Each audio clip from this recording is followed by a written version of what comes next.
fois qu'on dit que tu es belle, ça veut dire que moi je suis moche? Comment tu oses vouloir devenir la plus belle du village? Prenez votre pop-corn et laissez-moi vous raconter comment cette histoire a commencé. Il était une fois, dans un petit village appelé Dagana, tout le monde connaissait la famille de monsieur et madame Adeyemi. C'étaient des personnes respectées, baignées avec 2 filles. L'aînée s'appelait Fola. Elle était grande, claire de peau et d'une beauté remarquable. Sa voix était douce, semblable à une berceuse du petit matin. Chaque fois qu'elle chantait, les gens s'arrêtaient pour l'écouter. Les hommes l'admiraient, les femmes la complimentaient et les anciens la prenaient toujours en exemple de beauté et de grâce. La deuxième fille s'appelait Louise, plus jeune et plus discrète. Dans son enfance, Louise était elle aussi joyeuse et jolie, mais le destin bouleversa sa vie à jamais. Un après-midi, alors qu'elle était encore très petite, un terrible accident se produisit dans la cuisine familiale. De l'huile brûlante se renversa sur son visage, laissant de profondes cicatrices qui ne guérirent jamais correctement. À partir de ce jour, les regards changèrent. Les gens ne regardaient plus Louise avec admiration.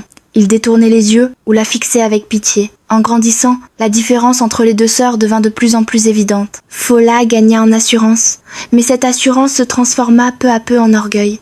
Partout où elle allait, on lui rappelait combien elle était belle. Les hommes lui offraient des cadeaux, des vêtements, des bijoux, de la nourriture, simplement pour voir son sourire. Fola appréciait trop cette attention. Elle commença à croire que la beauté était tout ce qui comptait. Louise, elle, devint invisible dans sa propre maison. Quand des visiteurs arrivaient, ses parents se hâtaient de lui dire « Louise, va à l'intérieur ». Lorsque les invités restaient longtemps, elle demeurait cachée. Parfois, elle écoutait derrière la porte pendant que l'on couvrait Fola d'éloges, faisant comme si Louise n'existait pas. À chaque fois, son cœur se brisait un peu plus. Bien qu'elle soit sœur, Fola cessa de marcher avec Louise. Si Louise essayait de la suivre dehors, Fola sifflait avec mépris et disait « Reste derrière, ne m'embarrasse pas ». Louise comprenait pourquoi, et la douleur était profonde.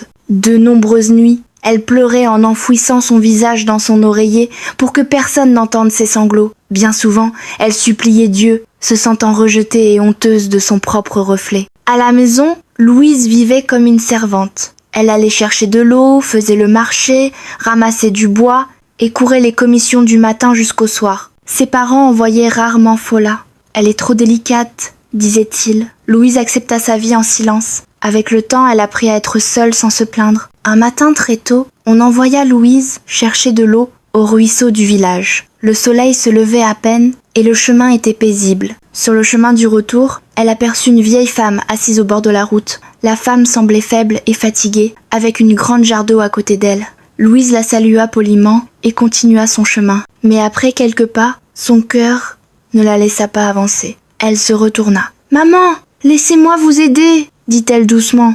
La vieille femme la regarda avec surprise et gratitude. Louise cacha son propre seau derrière un arbre et souleva la lourde jarre de la femme pour la porter sur sa tête. La vieille la remercia encore et lui demanda de l'accompagner chez elle. Elles marchèrent lentement, s'enfonçant dans la forêt jusqu'à atteindre une petite hutte isolée. Louise posa la jarre et s'apprêtait à partir lorsque la vieille femme l'arrêta. « Mon enfant, dit-elle, sa voix devenant soudain forte, tu as un cœur bon. Beaucoup sont passés devant moi, mais toi seul es revenu. » La vieille femme sortit alors une petite crème, enveloppée dans une feuille étrange, et la tendit à Louise. « Ceci est une crème spéciale, dit-elle. Utilise-la lorsque tu voudras sortir. Elle couvrira tes cicatrices et te rendra belle. Tout homme qui se liera sincèrement à toi pendant que cette crème sera sur ton visage te verra comme précieuse pour toujours. » Louise resta sans voix. Le choc la figea un instant. Elle remercia la femme, puis rentra précipitamment chez elle. Cette nuit-là, elle cacha soigneusement la crème dans le toit de sa chambre. La peur envahissait son cœur. Et si c'était dangereux?